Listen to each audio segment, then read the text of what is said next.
ನಮಸ್ತೆ ಎಜೆ ನ್ಯೂಸ್ಗೆ ಸ್ವಾಗತ.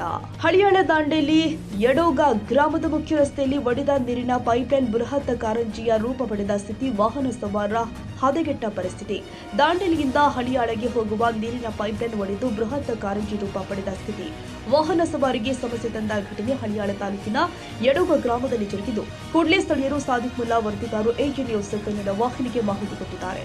ದಾಂಡೇಲಿಯಿಂದ ಹಳಿಯಾಳ ತಾಲೂಕಿನ ಕೆರೆ ಮತ್ತು ಬಾಂಧವಗಳಿಗೆ ನೀರು ತುಂಬಿಸುವ ಬೃಹತ್ ಪ್ರಮಾಣದ ಯೋಜನೆ ನಡೀತಾ ಇದ್ದು, ಈ ಯೋಜನೆ ಕೆಲವು ದಿನದಲ್ಲಿ ಲೋಕಾರ್ಪಣೆಯಾಗಲಿದ್ದು, ಯೋಜನೆ ಲೋಕಾರ್ಪಣೆಯಾಗುವ ಮುನ್ನವೇ ಈ ತರ ದುರಸ್ತಿ 2-3 ಕಡೆ ಪೈಪ್ಲೈನ್ ಹೊಡೆದು ಬೃಹತ್ ಕಾರಂಜಿ ರೂಪದಲ್ಲಿ ನೀರು ಮೇಲಾಗುವ ಘಟನೆ ಜರುಗಿದೆ.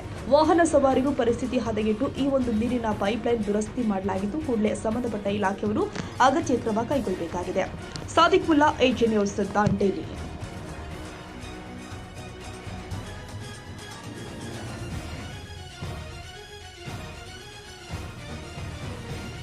ಕನ್ನಡಿಗರ ಮೆಚ್ಚಿನ ನಿಮ್ಮ ಎಜೆ 24/7 ನ್ಯೂಸ್ ಕನ್ನಡ ವಾಹಿನಿ ಇದೀಗ ಟಿವಿಯಲ್ಲಿ ಲಭ್ಯ.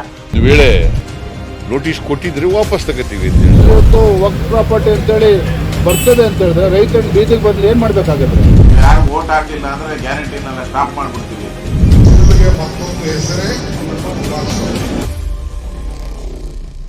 ಕರ್ನಾಟಕ ಮತ್ತು ದೇಶ ವಿದೇಶ 360 ಡಿಗ್ರಿ ಸುದ್ದಿ ಹಾಗೂ ಉತ್ತರ ಕರ್ನಾಟಕ, ಬೆಳಗಾವಿ, ಬಾಗಲಕೋಟೆ, ಧಾರವಾಡ, ಹಾವೇರಿ, ಗದಗ, ಬಿಜಾಪುರ ಜಿಲ್ಲೆಯ ಕ್ಷಣ ಕ್ಷಣದ ವಿವರವನ್ನ ಪಡೆಯುವುದಕ್ಕೆ ಎಜೆ 24/7 ನ್ಯೂಸ್ ಕನ್ನಡ ವಾಹಿನಿಯನ್ನ ಲೈಕ್ ಮಾಡಿ, ವಿಡಿಯೋಗಳನ್ನ ಶೇರ್ ಮಾಡಿ, ಕಮೆಂಟ್ ಮಾಡುವ ಮೂಲಕ ನಮ್ಮ ವಾಹಿನಿಗೆ ಸಹಕಾರ ನೀಡಿ ಮತ್ತು ಚಾನೆಲ್ ಅನ್ನ ಸಬ್ಸ್ಕ್ರೈಬ್ ಮಾಡಿ.